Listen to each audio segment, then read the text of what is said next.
Assalamualaikum warahmatullahi wabarakatuh. Hai semuanya, di sini kami dari kelompok 7 ingin mempresentasikan hasil dari kerja kelompok kami tentang manajer dalam kegiatan manajemen.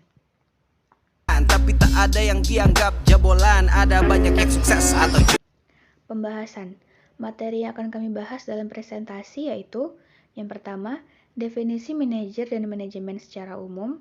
Yang kedua, fungsi utama manajer. Yang ketiga, keterampilan yang harus dimiliki manajer. Yang keempat, bidang-bidang manajer. Yang kelima, tingkatan manajemen. Yang keenam, pentingnya manajer dalam kegiatan manajemen. Dan yang ketujuh, kesimpulan. What is manager? Manajer adalah orang yang bertanggung jawab untuk mengarahkan usaha yang bertujuan membantu organisasi dalam mencapai sasarannya. Seseorang yang melakukan koordinasi dan pengawasan terhadap pekerjaan orang lain, serta manajer biasanya hanya memimpin organisasi formal saja.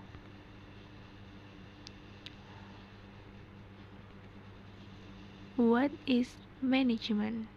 Manajemen adalah proses merencanakan, pengorganisasian, memimpin, dan melaksanakan fungsi-fungsi manajemen dan mengalokasikan sumber-sumber daya yang tersedia untuk mencapai tujuan yang telah ditetapkan, serta aktivitas kerja yang melibatkan koordinasi dan pengawasan terhadap pekerjaan orang lain. Baik, saya akan membahas fungsi utama manajer. Yang pertama, manajemen administratif. Lebih berurusan dengan penetapan tujuan dan kemudian perencanaan, penyusunan kepegawaian, dan pengawasan kegiatan-kegiatan yang terkoordinasi untuk mencapai tujuan. Yang kedua, manajemen operatif. Lebih mencakup kegiatan memotivasi, supervisi, dan komunikasi dengan para karyawan untuk mengarahkan mereka mencapai hasil-hasil secara efektif. Selanjutnya, saya akan menjelaskan tentang keterampilan yang harus dimiliki oleh seorang manajer. Yang pertama, conceptual skills.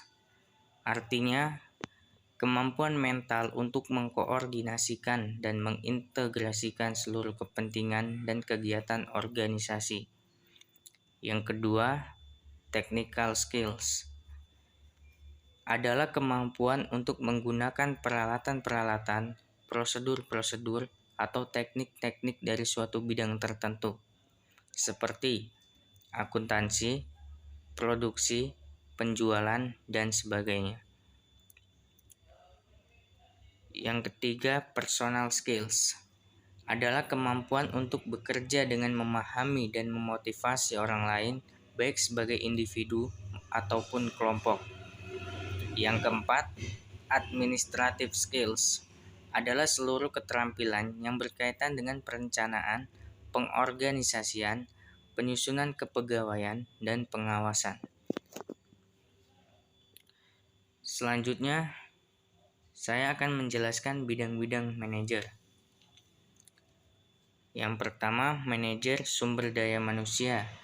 Tugasnya membuat strategi dan pengawasan proses dalam hal merekrut, menerima, dan melatih karyawan, mengevaluasi kinerja, dan menentukan besarnya kompensasi.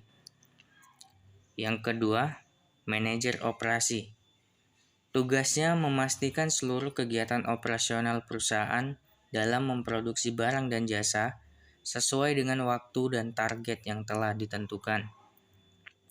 Yang ketiga, manajer pemasaran. Tugasnya mencakup pengembangan, penetapan harga, promosi, dan distribusi barang dan jasa yang diproduksi oleh perusahaan. Yang keempat, manajer keuangan. Tugasnya adalah merencanakan dan mengawasi fungsi akuntansi dan sumber-sumber keuangannya. Dan yang terakhir, manajer lainnya, yaitu bidang-bidang lain bisa jadi membutuhkan seorang manajer ataupun tidak. Selain yang tadi disebutkan di atas, ada juga manajer humas, manajer lead bank, dan lain sebagainya. Tingkatan-tingkatan dalam manajemen ada 3. Yang pertama yaitu top manajemen atau manajemen puncak. Manajemen puncak harus memiliki keterampilan konsep dengan tugas untuk memimpin organisasi atau perusahaan secara keseluruhan agar dapat membentuk tim kerja yang baik. Manajemen puncak terdiri atas dewan direktur atau eksekutif, presiden direktur, kepala perwakilan, dan kepala divisi. Yang kedua, middle management, yang artinya manajemen menengah. Manajemen menengah menjadi penghubung antara manajemen puncak dengan manajemen lini pertama. Manajemen menengah atau dalam profesinya adalah manajemen menengah, tugasnya membawahi dan mengarahkan kegiatan-kegiatan para manajer lainnya, atau bisa juga karyawan operasional. Sebagai contoh, manajer cabang, kepala pengawas, kepala departemen, kepala bagian, dan lain-lain. Yang terakhir, first line management, yang artinya manajemen lini pertama. Manajemen lini pertama harus memiliki keterampilan teknis yang bertanggung jawab memimpin dan mengawasi tenaga operasional. Manajemen lini pertama berhubungan langsung dengan tenaga operasional atau karyawan.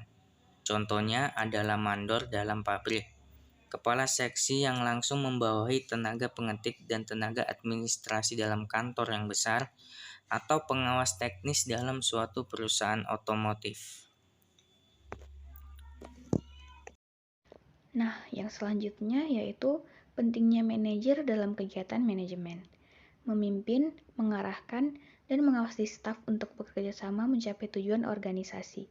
Seorang manajer yang hebat akan membentuk tim yang bekerja untuk membantu perusahaan mewujudkan visi bisnis. Manajer berperan sebagai mediator antara karyawan dan kepentingan perusahaan, lalu juga menempatkan karyawan di posisi yang tepat sesuai dengan job desk masing-masing. Meski tidak menduduki jabatan tertinggi, manajer tetap menjadi salah satu orang terpenting bagi para karyawan di perusahaan. Kesimpulan, dapat disimpulkan bahwa manajer berperan penting dalam kegiatan manajemen, baik dalam hal internal maupun eksternal, sebuah perusahaan. Bukan hanya sekedar mengatur, namun juga memberikan contoh dan sikap yang harus diterapkan oleh setiap bawahannya. Setiap kegiatan manajemen diatur dan diolah untuk tujuan yang ingin dicapai, dan manajer yang bertanggung jawab untuk itu. Setiap manajer juga memiliki tugas dan tingkatan agar suatu peran manajer lebih terinci dan terlihat dalam sebuah perusahaan.